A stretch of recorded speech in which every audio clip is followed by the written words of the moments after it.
Hey, welcome back everyone. My name is Sushant. Thank you so much for taking time to watch another video of mine. We're going to see something really cool today. The topic for today is how can you create an Azure file share?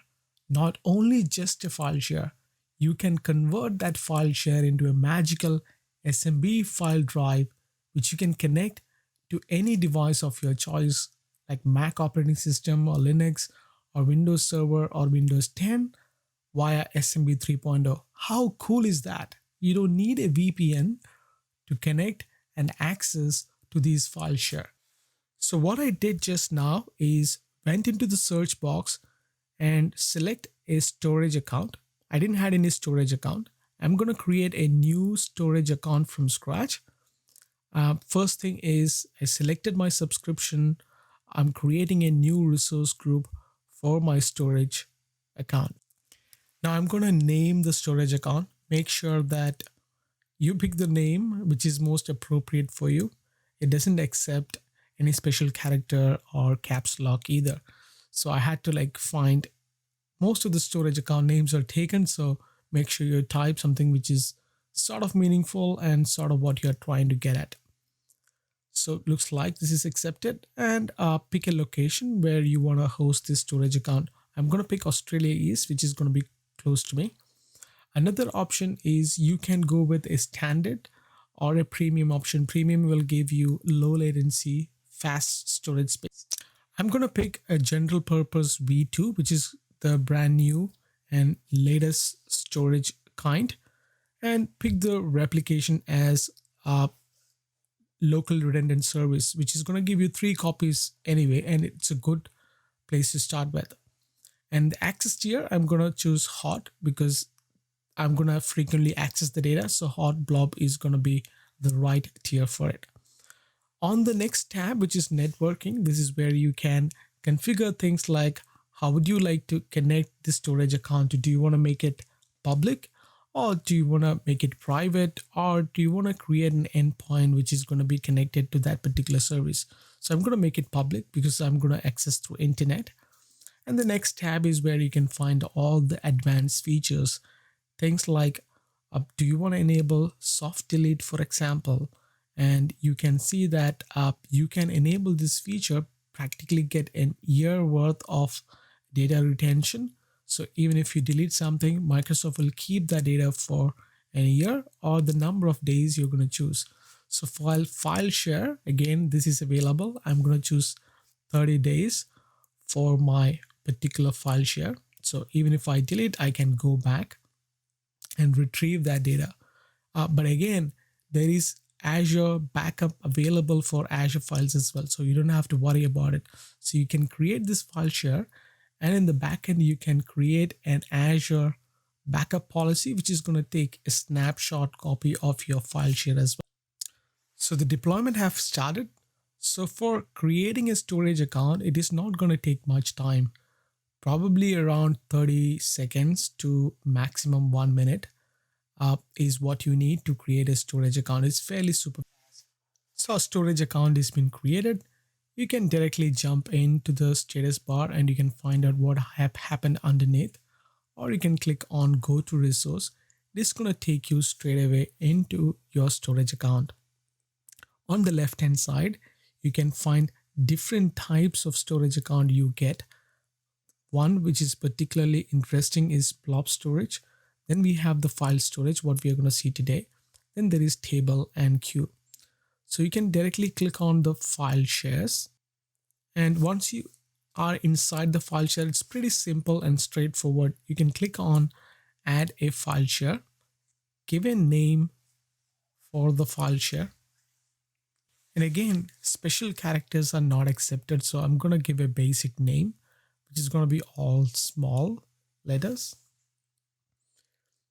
And before you create the file share, it is going to ask you what's the quota you want to assign for this particular share. So I'm going to go with 100 GB.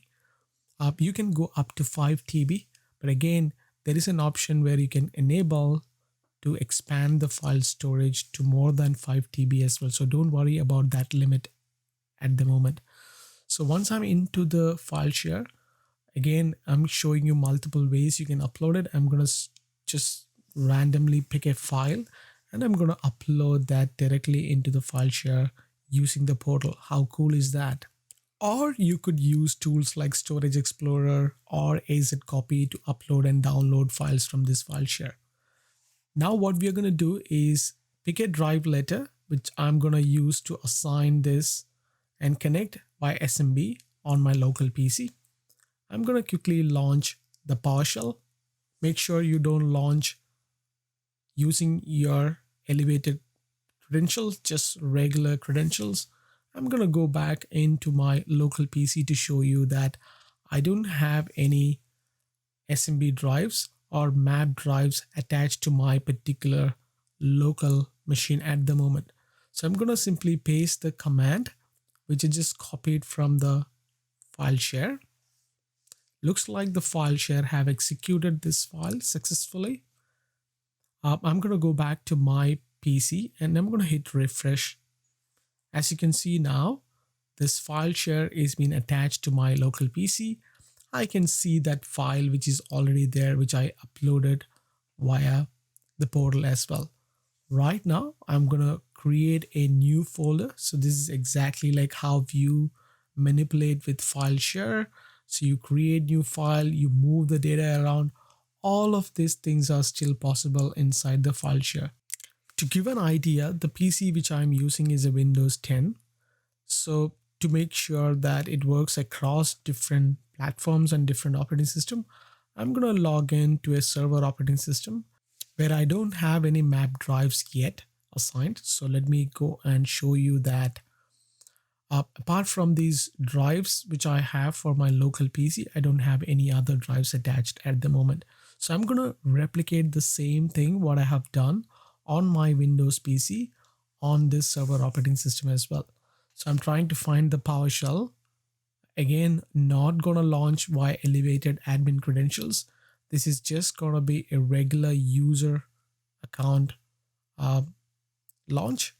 So I just launched the PowerShell, pasted the command which I just copied from the portal, and within a couple of seconds, the command is being executed and it says that it is successfully launched.